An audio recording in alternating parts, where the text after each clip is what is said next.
Olá, eu sou Lenir Nunes, da LN Carreira, e estou aqui no podcast Sua Carreira em Cena. É um espaço de conversas com propósitos sobre mudanças e até para a gente entender que sucesso profissional não está atrelado à função, mas está atrelado sim à aspiração, ao que realmente funciona para a gente.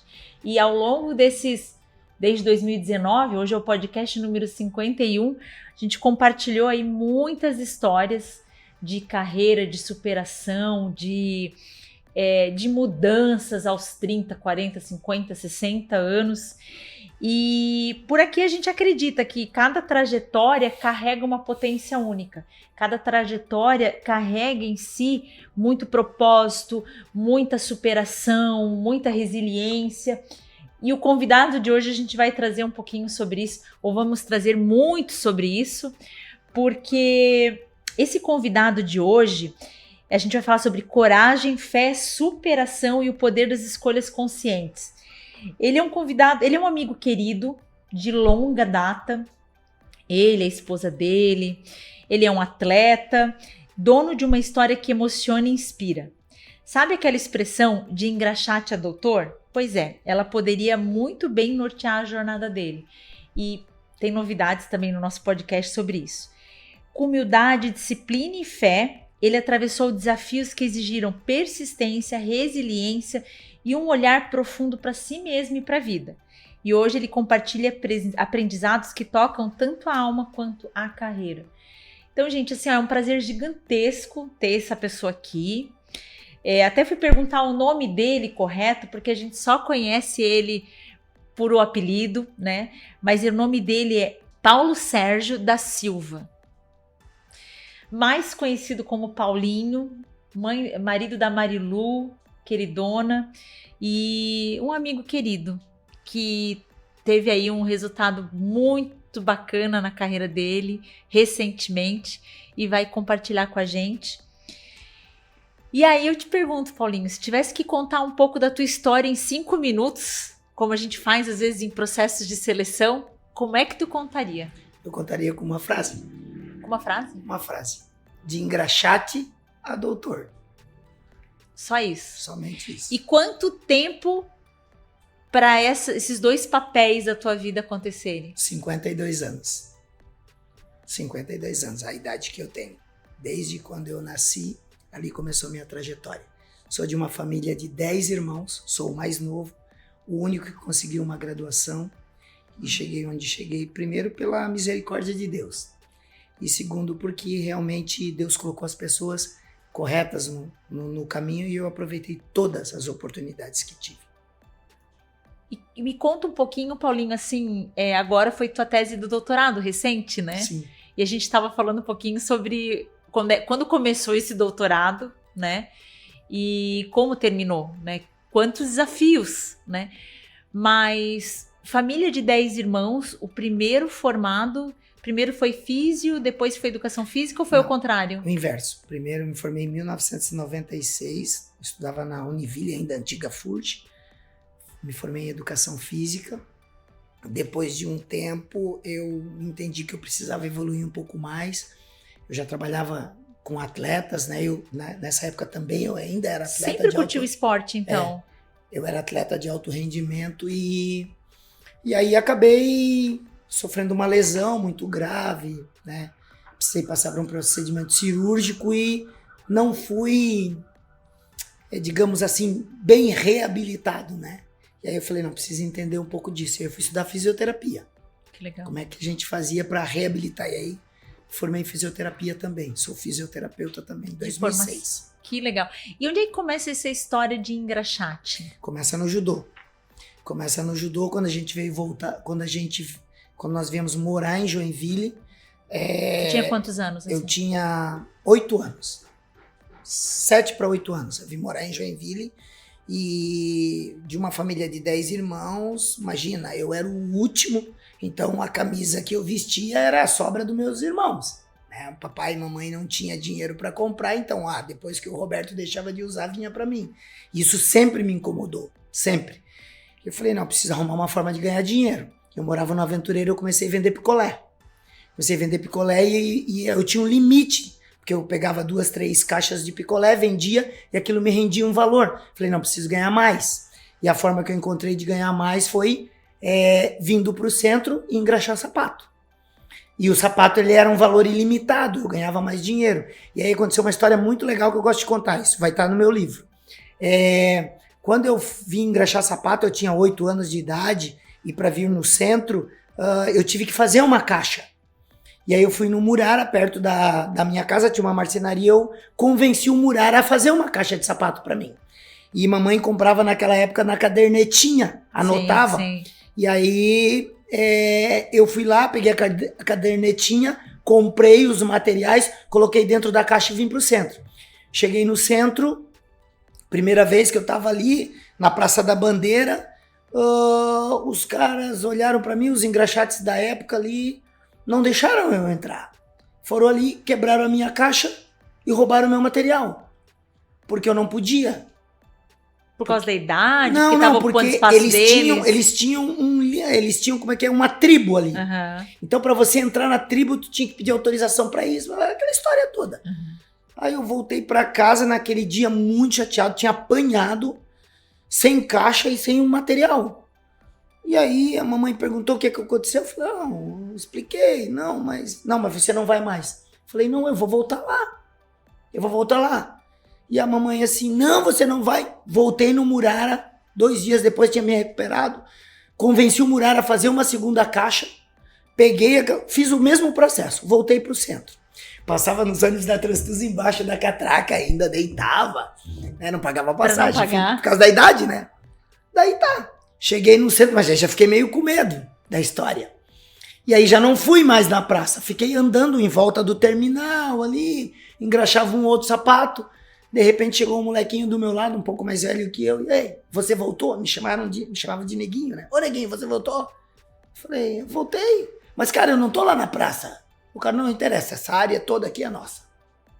E você raspa daqui. E eu peguei e falei, não, cara, eu não vou não. E ele quebrou minha caixa de novo e roubou meu material de novo. Ai, meu Deus. Aquele dia eu fiquei muito indignado. Eu falei, não, as coisas não podem ser assim. Passou mais uns 4 dias, mais ou menos. Convenci a mamãe de novo. Comprei o material, fui lá no Murara. O Murara já não queria mais fazer caixa.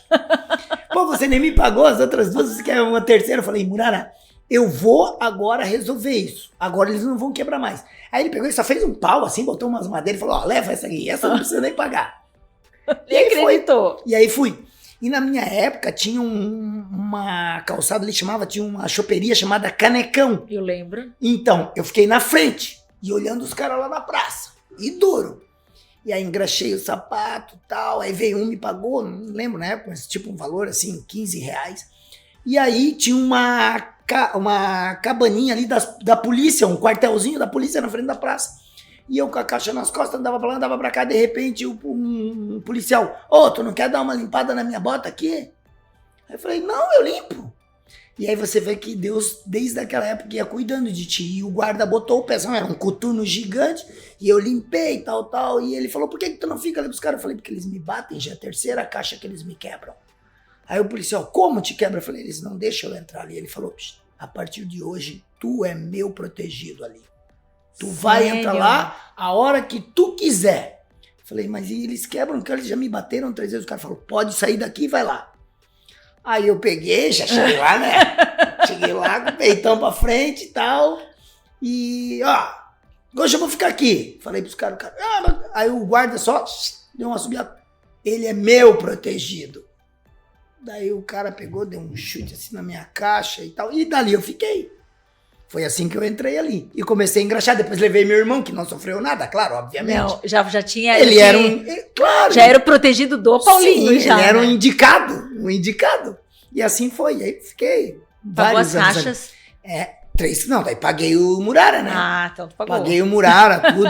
E ali, a gente, nos tempos, nas horas vagas, a gente lutava na graminha. E aí foi ali que um cara me viu lutando, magrelinho, e me chamou pra lutar judô.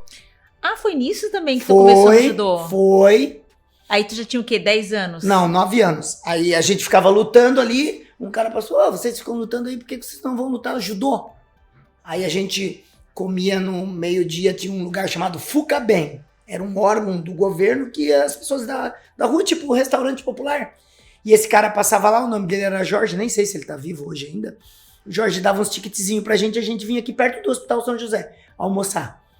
E aí, numa desses almoços, pintou um convênio com a Associação Colón de Judô para os engraxates treinar judô. E aí eu fui. Foi ali meu link com o judô. Agora, onde é que tu percebeu, assim, ó, Paulinho, até em história de família, onde é que tu percebeu que tu poderia fazer diferente? Porque, assim, ó, tu já viu uma história na tua família, tu já era o mais novo.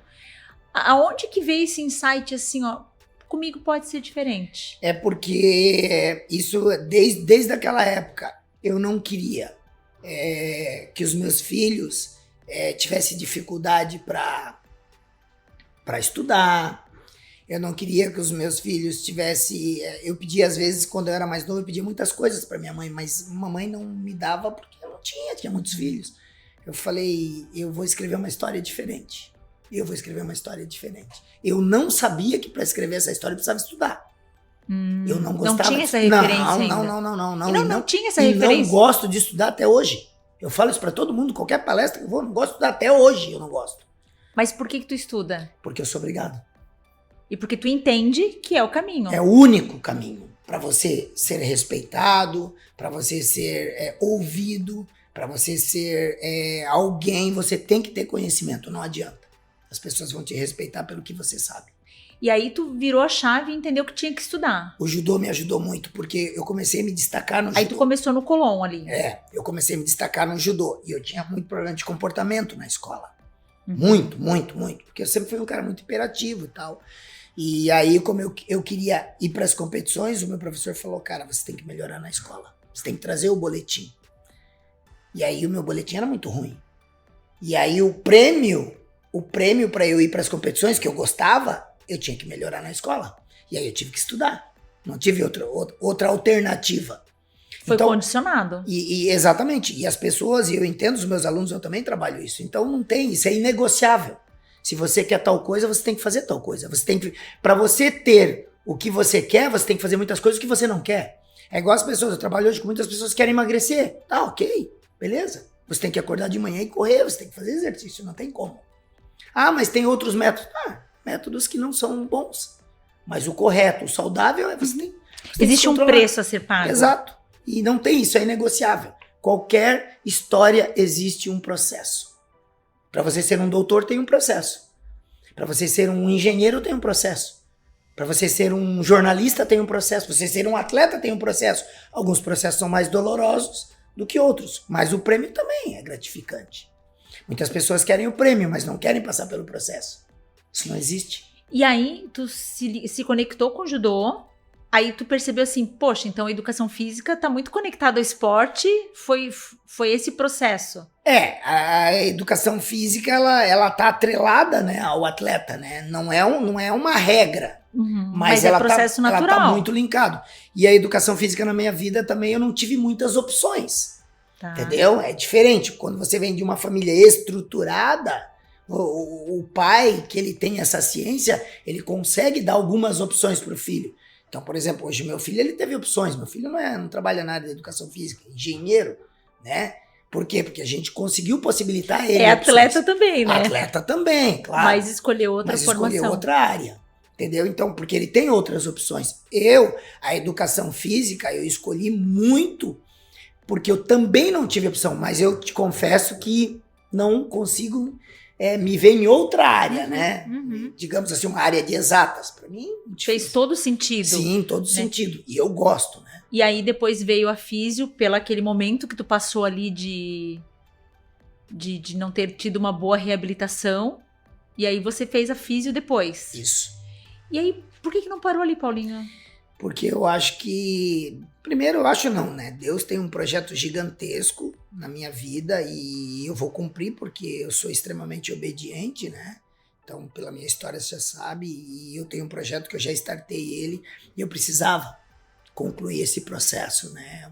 De doutorado para executar esse projeto.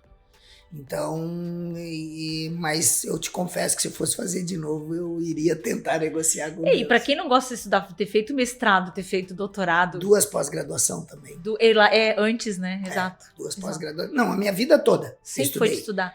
Se você pegar o meu currículo Lattes, você vai ver que a minha primeira formação lá, tirando o ensino médio, que isso aí nem conta, mas de universidade foi em 96, eu tô até 2025 estudando. E o que tu aprendeu nessa jornada? Disciplina eu acho que é uma coisa muito tua, né? Eu aprendi que não existe nada que você não consiga fazer desde que você queira fazer. Então, assim, eu tinha uma dificuldade muito grande. Não, quando eu descobri que eu tinha que falar inglês, cara, isso pra mim era uma barreira que muitas pessoas têm. Sim. Hoje a gente fala inglês, entendeu? Morou quase um ano fora, né? Então, assim, não é aquele inglês também, mas é um inglês. Sim. Eu consigo escrever, eu consigo ler. Praticamente no doutorado você o inglês ele tem que ser fluente, né? Uhum. Então essas barreiras você vai transpondo, você vai, digamos assim, se empoderando que você pode. Uhum. E é uma verdade. Eu digo para as pessoas assim, se você acredita que você pode, é uma verdade, você pode. Se você acredita que você não pode, também é uma verdade, você também não pode. E eu acho que nessa jornada, assim, ó, Paulinho, lá na história do Engraxate, os caras que já não queriam nem te abrir esse espaço. Acho que ao longo da carreira tu encontrou várias pessoas que não quiseram te abrir, ou que não acreditavam no teu potencial, né? Ou que duvidavam de onde tu podia chegar. O que te fez, ou como é que tu lidava com esses momentos, assim, com esses obstáculos nesse caminho, sabe? Com essas falas? Tem pessoas que quando você fala algo negativo para ela, ela absorve aquilo, tá? Tem outras que não. Tem outras que olham pro lado, não foi comigo que ele falou. E eu sou desse tipo de pessoa, né? Eu tenho um exemplo recentemente no meu doutorado, Não, por que você não desiste? Se eu ouvir, por que você não larga? Teve o desafio do teu orientador Sim. Então, assim, tem coisas que você vai encontrando dificuldade, mas se você absorver aquilo e internalizar... É uma escolha. Se você internalizar, é o que eu acabei de falar, você não pode, você não consegue. Agora, eu não internalizo nada. Eu penso no hoje, agora eu consigo mudar. O de ontem passou, não consigo mudar o que eu fiz ontem. E também não consigo mudar o que eu vou fazer daqui uma semana. Eu consigo mudar o que eu estou fazendo agora. Então você vive o hoje, o agora, esse momento. 3:30 da tarde. Isso eu posso mudar. Amanhã, 8 da manhã, eu não posso mudar, porque não aconteceu ainda. E o que passou ontem, acabou. Então é dessa forma que eu lido. Lesão, tratamento, erro, acerto, tudo é assim. Então você tem que viver o momento. É isso, é dessa forma que eu lido. Eu conheço uma versão bacana do Paulinho também, eu acho que conectado muito com fé e com Deus.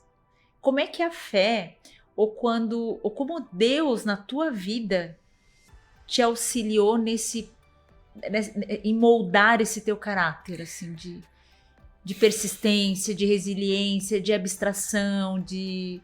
Eu posso entrar agora, de repente, num assunto meio polêmico, que para mim não é polêmico. Algumas pessoas que possam estar ouvindo isso aqui pode achar polêmico, né? Primeiro que eu conheci a Deus de verdade quando eu tinha 25 anos, que a Marilu apareceu grávida da Carol. Ali foi o meu encontro com Deus. Muito parecido com a história de Paulo, né? O cara teve um encontro com Deus. Eu também tive os meus 25 anos. Ali mudou minha vida com relação à fé. Mas eu sou um escolhido de Deus desde quando eu estava no ventre da minha mãe. Isso eu tenho certeza absoluta. Mas a fé consciente aconteceu aos 25. Aos 25 anos. Então eu vivi 25 anos da minha vida acreditando em Deus como, digamos, 60%, 70% da humanidade acredita. É um Deus que existe, mas é um Deus que castiga. Tá lá no céu.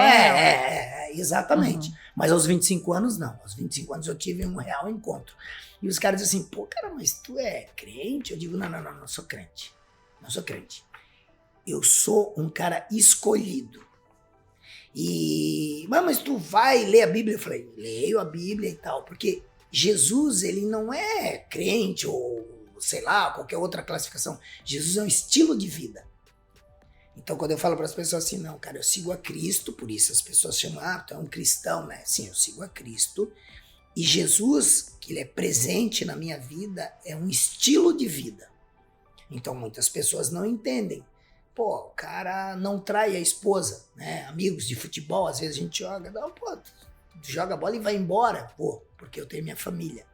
Então não trai minha esposa. Tem gente que diz, pô, cara, não trai, nunca trai minha esposa. Nunca, 25 anos casado. Pode ser nenhuma. Entendeu? Então é um estilo de vida. Essas são as escolhas que vieram como consequência dessa consciência de escolha, de ser escolhido de Deus. Exatamente. E Deus, a partir do momento que você começa a se aproximar dele, que eu conheci ele aos 25 anos, existe de novo um processo. É um processo. E tem que ser intencional. Exatamente, porque assim, ó, quando você conhece a Cristo, muitas coisas que você fazia, você começa a questionar. Pô, mas isso eu não posso fazer mais. Mas é aquela história assim, ó, tem que deixar de fazer. Não, isso não existe, né? É uma escolha consciente. Então, não, deixar de fazer não, tu começa a ter opções. Né? Por exemplo, tem gente assim, o cara não bebe mais, né? Pô, em nenhum lugar da Bíblia está escrito que você não pode beber. Mas existe o limiar, o entendimento, os princípios. Né? Como é que você vai dizer, pô, o cara, porque eu não uso bebida alcoólica, né? Mas isso foi uma escolha minha. Mas a Bíblia não diz que você não pode beber. Por exemplo, Jesus transformou vinho numa festa, água em vinho. Mas é uma escolha de... Exatamente. Eu não sou obrigada a beber. Não. Eu fiz essa escolha, Por quê? como outras coisas. Exatamente. Então é isso, é o conhecer. E o limiar, você tem que saber que há um limite para tudo. Então é isso. E você tem que aplicar, igual num estudo. Você vai estudando, você aprende aquilo, você tem que aplicar. Então, ser um cristão, digamos assim, ser um amigo, um filho de Jesus, é aplicar o que ele ensina. E aí a vida flui. Problema? Muitos vão aparecer. Mas a esperança é outra, né, Paulinho? Com certeza, com certeza. Se você já, sem Cristo, se acha forte, com Cristo, você vai passar por dificuldades até pior, mas você sabe que você é muito forte. É o fortalecimento que... E até pensando nessa questão de fé, né, Paulinho? Tu também deve ter tido pessoas chaves na tua vida, né? Na tua trajetória, assim. Talvez até aquele policial ali foi uma pessoa chave, né? Por acreditar naquele momento ou te bancar. Mas fala um pouquinho, assim, de pessoas chaves que te marcaram. Isso não é muito difícil de você entender, né? Porque assim, ó, como que eu entendo, como que eu explico isso para os meus filhos e como que eu explico para os meus alunos, para as pessoas que estão próximas de mim isso? É bem simples. Deus, ele vai colocar as pessoas boas no teu caminho. Ele vai colocar, entendeu? Ele vai possibilitar. Você só tem que ter o discernimento para saber em quem você deve confiar. Mas Deus vai te dar sempre o escape. Então essas pessoas chaves na minha vida são os professores que eu tive professores ruins, mas tem alguns que não saem da minha mente até hoje. Então esses são pessoas chaves. Eu tenho um cara que me ajudou muito no judô, que foi meu professor de judô, que é o professor Icracir. Tanto é que eu o considero até mais do que meu próprio pai. Entendeu? Foi o cara que me orientou realmente. Entendeu? Vários exemplos que ele deixou para mim de vida que eu não sigo. Não é um princípio para mim. Eu até brinco com ele, por exemplo, ele foi casado 7 vezes. Então, esse é um princípio que eu não aplico na minha vida. Eu fui casado uma única vez, né? Se ele escutar isso, ele vai... É verdade isso, né? Então, enfim. Então, mas em termos de moral, honestidade... Tiveram muitas pessoas que te influenciaram. Os professores, no mestrado, eu tive um cara muito, muito importante na minha vida, que foi o cara que me incentivou a ir pra Inglaterra, e no primeiro momento eu falei, pô, mas Inglaterra, o cara tá maluco. Estudar lá. Pô, pra Inglaterra, no máximo onde eu fui, de repente, aqui no Paraguai e tal. Então, aí, quando ele bate nas tuas costas, ele diz, você pode. E aí vem de novo aquela história. No que você acredita? Onde está depositada a tua fé? E se for de Deus, já era. Não tem como. Não existe barreira intransponível. É assim que funciona na vida. Então as pessoas têm que entender isso, tem que estar claro. E aí, nesse contexto, Paulinho, assim, ó, muda até a percepção de sucesso, né? Certeza. O que é sucesso pra ti? Sucesso pra mim é você ter uma família exemplar, top de linha, porque as pessoas atrelam sucesso ao dinheiro. É uma consequência. Claro, Claro. Eu conheço várias pessoas que têm muito dinheiro, mas são infelizes. Não tem onde Não almoçar no gostam do que domingo. fazem. Entendeu? Eu não tenho dinheiro, mas eu sou um cara muito tranquilo. Muito tranquilo. E o mais importante para mim, o maior sucesso é um filho olhar para mim e falar assim, pai, tu é o cara. Ponto. E depois que eu terminei minha defesa do doutorado, a Marília falou, e agora o que você vai fazer? Eu falei, o mais importante para mim quando eu concluí esse processo é de deixar um legado. E tem uma diferença importante. Anotem isso, quem vai ouvir isso. A diferença entre legado e herança. Herança você deixa para as pessoas. Legado você deixa nas pessoas. Então isso foi uma coisa que eu aprendi ao longo da minha vida. Não quero deixar herança. Meus filhos sabem que não vai ter herança para eles. Mas eu quero deixar um legado. Um legado para os atletas de judô. Um legado para os meninos que a gente trabalha da periferia, que eles podem sair de lá e fazer a diferença. E os que acreditarem, e já temos vários exemplos disso. Eu lembro do projeto que a gente tocou lá atrás, que a gente trazia os meninos do Jardim Paraíso. Temos vários. Vários projetos, né, Paulinho? Vários projetos, temos 14 projetos hoje, tem aproximadamente mais de 500 crianças atendidas, tem crianças que já saíram do projeto, já são professores de judô, tem crianças que já morreram assassinadas também, então tem os dois extremos. Entendi. A gente vive uma vida teórica prática. Entendeu? Eu vivo muito a prática. Então, o sucesso, digamos assim, sair do mundo que eles vivem e ter sucesso profissional e tal... Ter escolhas. É possível. Mas também, o não ter sucesso também é possível. Sim. Eles morrem também. Parece o caminho mais natural, né? Agora, eles entenderem que através do esporte, eles podem fazer outras escolhas. O esporte é uma ferramenta inegável de transformação. Inegável. Por quê? Porque o esporte, ele entra em lugares que a educação não entra. O esporte te leva para a educação dificilmente te leva para o esporte. Está entendendo? Porque assim, quem gosta de estudar, ele vai estudar. Agora, o cara que vai fazer esporte, dificilmente ele gosta de estudar. Mas o esporte te leva para a educação. Nós temos vários exemplos, por exemplo, de atletas que... Cara, começou a treinar, gostava do judô, gostava de esporte e começou a viajar o mundo inteiro, teve que estudar. Por quê? Tem que falar outra língua e tal. Então, o esporte te propicia isso. O esporte é, inegavelmente, uma ferramenta de transformação. Então, a gente utiliza essa ferramenta de transformação e tenta aplicar na comunidade. E pra ti, assim, tá claro que tu quer resgatar, não sei se resgatar a palavra certa, mas assim... O que o esporte fez contigo, fazer com outros meninos? Sim, foi por isso que nós criamos o Instituto em 2015. Quando eu voltei da Inglaterra, esse foi meu grande propósito.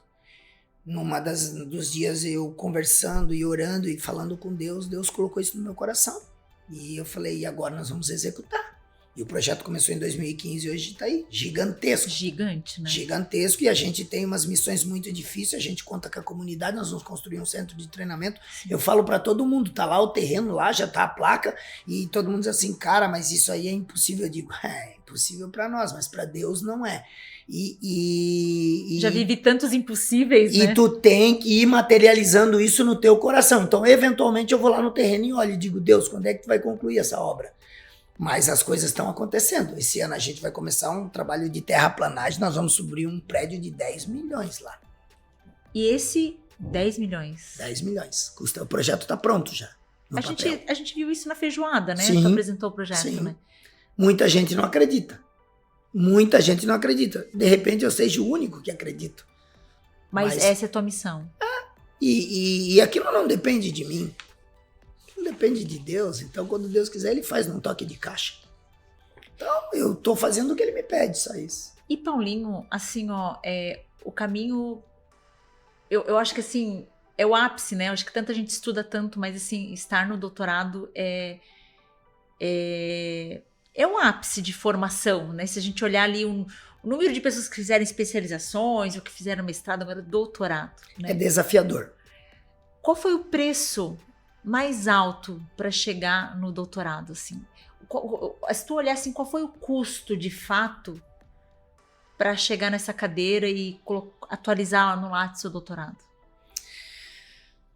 Eu não digo que foi um preço assim, Porque quando tu conclui, tu esquece do sofrimento, né? É igual parto, né? Eu acho que assim, ó, o título ele é uma coisa muito legal, né? Ele é sensacional, tu começa a ter acesso a números, por exemplo, 0,2% tem doutorado num país de 230 milhões. Então isso é muito impactante. Isso é muito relevante, sim. Você vê assim, um país de 230 milhões de habitantes, cara, 0,2% só é doutor, 0,8% é mestre. Por exemplo, eu vou dar um dado para ti que eu fiquei sabendo agora. Tem faculdade aqui em Joinville de curso de fisioterapia que não tem nenhum doutor dando aula. Nossa! Impactante isso. Fisioterapeuta, doutor dando aula no curso. Tem curso de fisioterapia, então é relevante. É bem relevante. Então, assim, ó, o preço é alto. Eu contei rapidamente aqui a história para ti. A ideia era fazer lá no Reino Unido, estudar lá. Doutorado. Mas aí foi acontecendo processos políticos, né? Não consegui ingressar com pedido de bolsa. E tinha também a prova de proficiência, que é muito difícil de passar, mas já estava tudo meio que direcionado. Já tinha as universidades, já tinha conseguido até pessoas que me orientassem lá, que também é super difícil. Tá? Então, aí não deu certo, daí vim para o Brasil. Aí eu estava num processo aqui de começar o doutorado aqui na Univille, que foi onde eu fiz meu mestrado, mas aí aconteceu uma fatalidade que o cara que me ia orientar acabou falecendo, daí... E essas barreiras vão sendo colocadas e tu precisa entendendo que isso faz parte do processo. Ou você desiste ou você vai ter que transpor essas barreiras. E a gente foi transpondo barreira a barreira. E tu chega no final. É doloroso? 4 anos de estudo. Aí para piorar vem as pandemias, né? Sim, que te recluem. Mas o final é de que tá feito, tá realizado, tá concluído. Ser chamado de doutor ou não ser chamado de doutor, para mim não muda nada na minha vida, né? Agora eu sei do que eu sou capaz e eu sei para que eu preciso disso. E eu tenho vários projetos que a gente startou, alguns muito relevantes, mas muito relevante mesmo. Legal. Né? Um deles é fazer, eu vou falar de primeira mão, um deles é iniciar um processo de um curso de pós-graduação que eu vou estar iniciando. Né? Que legal. Eu vou começar um curso na área da educação física, eu já estou em formas de tratativas com a própria universidade. Né? Você tem que de formar uma forma ou de pessoas, outra, né? Tem que investir em vida de pessoas. E o outro é um do instituto que a gente vai iniciar. A gente quer iniciar um trabalho de ensino de judô dentro dos abrigos, né? Onde essas crianças estão basicamente aí jogadas. E a gente quer tentar acertar, mudar a vida dessas crianças, para evitar que eles cheguem aos 18 anos no presídio, onde é o caminho muito natural deles, e depois para o presídio lá dos adultos. Semana passada nós tivemos uma reunião com o juiz da cidade e colocamos para ele a ideia, o projeto que a gente vai startar. Ele achou legal, muito bom, abriu uma porta de conversa com a colega dele que vai assumir aí, e a gente vai trabalhar em cima disso. É um projeto muito relevante para a sociedade. E para a cidade, né, Paulinho? Eu acho que assim, de novo, eu acho que conecta saúde, conecta educação, conecta com civilidade, né? Com as pessoas terem escolhas e opções. Que incrível, que legal, que legal. Para fechar, um hábito que tu não abre mão. O meu encontro com Deus todos os dias de manhã. Tem devocional? Tem. A Marilu não acredita que eu acordo 1 hora antes para eu só ficar orando, né? Eu não fico 1 hora toda, né? Eu fico meia hora todos os dias. Isso é algo, eu nem gosto muito de relatar isso, mas não tem como você querer que o teu pai te ajude se você não conversa com ele. Não tem relacionamento, né? É igual o meu filho. Você ficaria com o filho sem conversar com ele durante 2, 3, 4 semanas? Você pode até ficar, mas o teu relacionamento vai ficando distante. E quando você começa a conversar com ele todos os dias, existe uma relação. Então, para quem acredita, esse é um hábito que eu não abro mão. É difícil para mim. Eu começo a atender 6 horas da manhã. Eu tenho que chegar no meu trabalho 6 horas da manhã. E eu acordo 4h30 todos os dias. Todos os dias. Eu fico meia hora me relacionando ali com Deus, conto. Ele sabe todas as coisas, mas eu ali falo com ele, literalmente. Uma lembrança que te emociona até hoje? Cara, a mamãe, né? Mamãe morreu em 1996, mas ela era braba. Ela era sensacional. E eu acho que eu tenho muito dela, né? Sou muito parecido com ela, né? Teus irmãos falam isso? Eu jogo umas pimentinhas ali na minha família. Eu já tenho um relacionamento muito bom com os meus irmãos. Né? Família grande, você sabe que é muito complicado. Mas eu amo meus irmãos de paixão, assim, imagina, né? Já tive algumas perdas, porque eu sou o mais novo, então Sim. já tive alguns irmãos que faleceram, mas... E a gente sabe que também daqui a pouco a gente também vai partir daqui, né? Tento falar, ó, a importância deles saberem para onde eles vão, né? Quando partirem daqui. Mas eu sou mais parecido com a mamãe. Eu e mais uma irmã. E os outros saíram muito parecidos com meu pai, né? É. Mas eu saí, inclusive eu sou o único negro, né? Eu e Sério? uma outra. Os outros 8 tudo branco. Na minha família é muito legal, a mixigenação, né? É sensacional. E o que tu diria pro Paulinho de 18 anos? Se tu encontrasse ele agora, olhasse ele no espelho. Eu tentaria hoje, digamos assim, aproveitar um pouquinho mais a minha vida de relacionamento com os meus amigos, sabe? Como eu saí muito cedo daquele ciclo ali do meu bairro, eu deixei aqueles amigos, assim, eu tive que deixar aqueles amigos por conta dos outros que eu tive que fazer viajando, que eu viajava com o judô. Eu teria aproveitado um pouquinho mais. Hoje eu tenho voltado lá onde eu morei muitos anos, ali no Aventureiro, né? E eu até reencontro alguns, né? E eu digo, tu é daquela época, então eu teria aproveitado um pouquinho mais. Mas, no mais, assim, eu acho que minha vida né? Ainda até hoje, muito intensa, né? Eu gosto bastante. A Marilu diz, meu Deus, cara, tu não para. E agora, e o que tu vai fazer agora? Eu falei, não, agora vamos ver o que Deus tem, mas a gente tem que viver. E um sonho ainda para realizar? O sonho é ver o Instituto decolando, né? Isso não é um sonho, né? É um projeto realizável. É um projeto, né? E assim, agora eu tô entrando na fase de daqui a pouco vem meus netos, né? Eu ia dizer, achei que o segundo sonho era esse, né? Meus netos e tal, eu acho que tô me preparando já para isso, né? Então, é isso, mas o meu foco hoje principal é o Instituto, né? Eu trabalho pro Instituto, eu presto serviço para a prefeitura também, mas a gente já tem um trabalho bem relevante no Instituto. O Instituto foi formado em 2015 e eu quero terminar aquele projeto do prédio lá, que vai ser perto do aeroporto, né? E já fica a dica, né, pra gente que vai pegar avião aqui. Sim, mas o lugar já foi escolhido por conta disso. Nós vamos fazer vários eventos internacionais ali, a gente quer fazer, né? É um local de competição para o judô. Isso vai ser um projeto localizado. Vai ser um projeto muito legal para o judô de Santa Catarina. Então a gente tem que fazer aquilo, né? A ideia é... Ainda existe uma missão, né, Paulinho? Tem. E como é que as pessoas até te acham, né? Eu acho que tem gente que vai te ouvir, que vai se conectar com o projeto, tem gente que vai te ouvir, que vai se conectar com a tua história e vai querer... talvez aí o terceiro projeto seria quando for lançar o livro, a gente poder divulgar no canal também, né? Mas como é que as pessoas te acham? Antes de eu entrar no doutorado, eu comecei eu tenho um canal no YouTube chamado Aprendendo com o Paulinho. Tu ainda tem esse canal? Tem esse canal, ele tá meio em stand-by.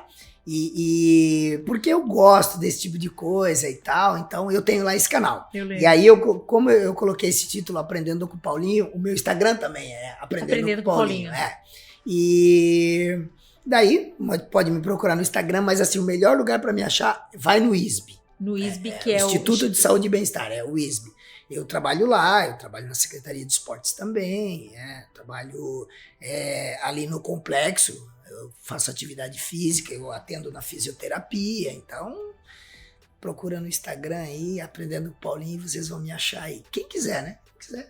Senão eu te acho, Paulinho. Nossa, que satisfação. Eu acho assim que a gente se conheceu, a gente se conhece já há alguns...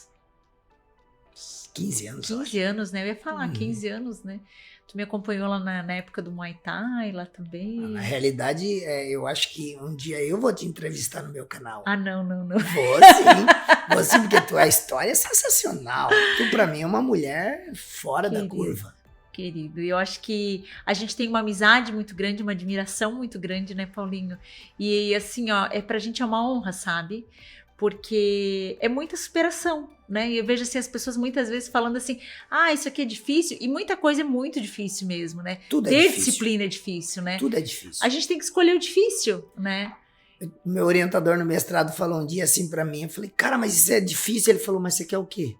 O fácil todo mundo faz. Exatamente. O fácil todo mundo faz. Então, se você tá procurando alguma coisa fácil, esquece. Se você quer fazer o diferente, você tem que fazer o difícil. Então, é o que eu tô te falando, são coisas que vão te marcando, né? Então as pessoas chegam pra mim e dizem, mas professor, mas isso é difícil. Eu falei, tá, mas você quer o quê? Você quer fácil? Fácil qualquer um faz. Você quer ser campeão, você quer chegar em primeiro. Veja bem, o pódio só tem um lugar. Só sobe um ali. É o que melhor vai entender o que precisa ser feito durante o processo. Acabou. Não sobe 2 ali. É verdade. Então, quando eu era atleta de 2, isso acontecia muito. Eu chegava numa competição e dizia, aquele lugar tem dono. Aquele lugar ali tem dono no meu subconsciente. E aí tinha as dificuldades da pesagem, superar lesão. Então, o atleta passa muito por isso, né? O Natan, por exemplo, acabou de ser operado, tá lá. Esse tipo de coisa as pessoas não veem, o sofrimento, né?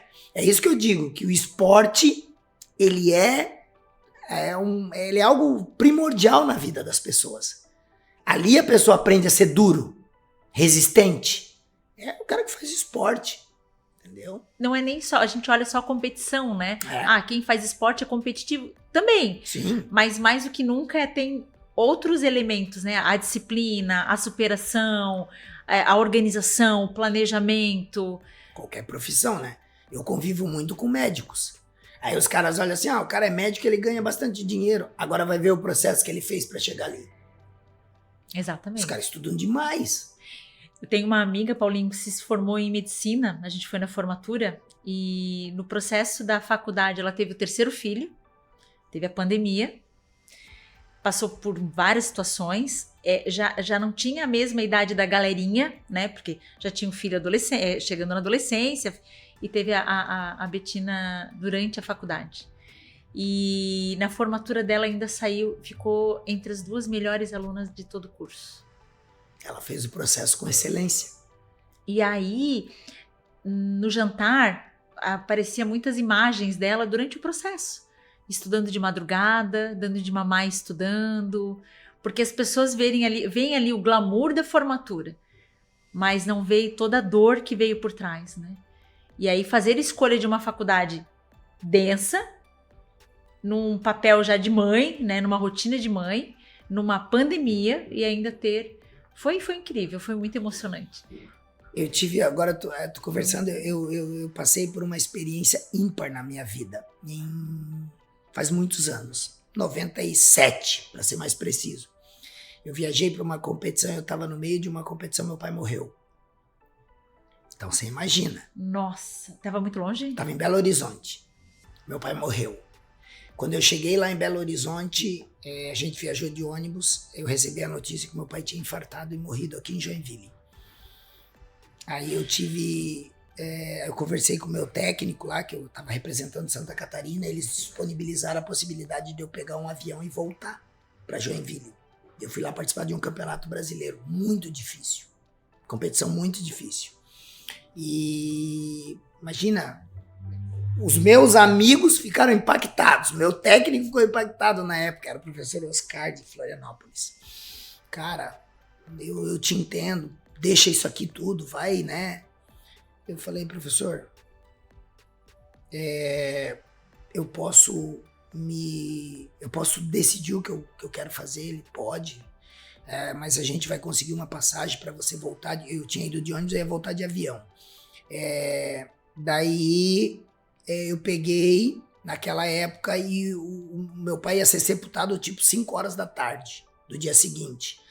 E eu só ia conseguir chegar em Joinville 8, 9 da noite, mesmo vindo de avião, por conta das conexões, naquela época era um pouco mais complicado. Aí de nada adiantava eu vir, o que eu ia poder mudar? Lembra o que eu falei? Você não consegue mudar o ontem. Uhum. Você não consegue mudar. Aí eu chamei meu professor lá e falei, olha, eu vou ficar e vou lutar. Pô, os caras olharam pra mim, cara, mas tu tem cabeça? Eu falei, tem coisa que você não consegue mudar. Mas eu tô aqui porque Deus me trouxe pra cá. E eu vim aqui fazer uma coisa, eu vou fazer da melhor maneira que eu puder. Eu sei de uma coisa, aquele fato negativo ali, que era algo muito negativo, muito impactante, eu transformei em força e eu lutei a competição. Eu fui vice-campeão brasileiro naquele ano. Perdi a última luta, assim, fiz eu acho que umas 5, 6 lutas. Tá? Fui vice-campeão brasileiro. Perdi para um cara que hoje é muito meu amigo do Rio de Janeiro. Então, sabe, todo mundo vai ter problema. Todo mundo vai ter problema. O importante é saber como você vai lidar com o teu problema. A Bíblia diz, no mundo tereis aflições. Mas tem bom ânimo. Entendeu? Então, como é que você vai lidar com isso? Como é que você vai, o que você vai fazer? Então não adianta. Então essa tua amiga que fez a medicina, pô, ela é uma pessoa sensacional. Essas são pessoas que você tem que estar próximo. Exato. São pessoas assim. Entendeu? Né? Você não tem que abandonar ninguém, deixar de conviver com ninguém. Mas se puder escolher, convive com essas pessoas. São pessoas Exato. pra frente, são pessoas do bem, são pessoas que vão ver. Impulsionar. Exato. Então eu procuro sempre pensar e andar com pessoas assim. Então a gente precisa andar mais perto, né, Paulinho? Tô andando meio sumido, né? Obrigada, viu? Eu que agradeço. Obrigada. Obrigada mesmo por me encaixar na tua agenda apertada. Fico muito feliz em poder estar aqui, poder compartilhar um pouquinho da minha história, né? Eu acho que isso realmente vai estar no meu livro. Eu estou escrevendo um livro, né? O projeto agora vai sair do papel e eu acho que a ideia não é se vangloriar, estou longe disso, até porque eu acho que é uma história muito comum, mas eu reconhecer. Acho que vale a pena. Acho que vale a reconhecer. pena deixar como legado aí para as pessoas. Vai ser incrível, eu vou no lançamento, viu? Eu tive recentemente um amigo meu que é médico, muito meu amigo, o Chueda, escreveu um livro, né? Também tem uma história sensacional. O Chueda, ele é de Rio das Antas. Não sabia. Não, Rio das Antas tem 10 habitantes, né? E da família dele. 5 ainda se bobear é cachorro. Porque é uma cidade muito pequenininha, né? Nossa. Rio das Antas também. O Chueda saiu de lá. O Chueda é um médico sensacional, muito meu amigo. E ele tem uma história fantástica. Que legal. Então, escreveu um livro. Falei pra ele, eu também vou seguir o teu exemplo aí, vou escrever um livro, né? Então, que legal, Paulinho. Vamos, acho que compartilhar, né? Eu acho que tem muita coisa ainda para aprender. Obrigada. Eu que agradeço.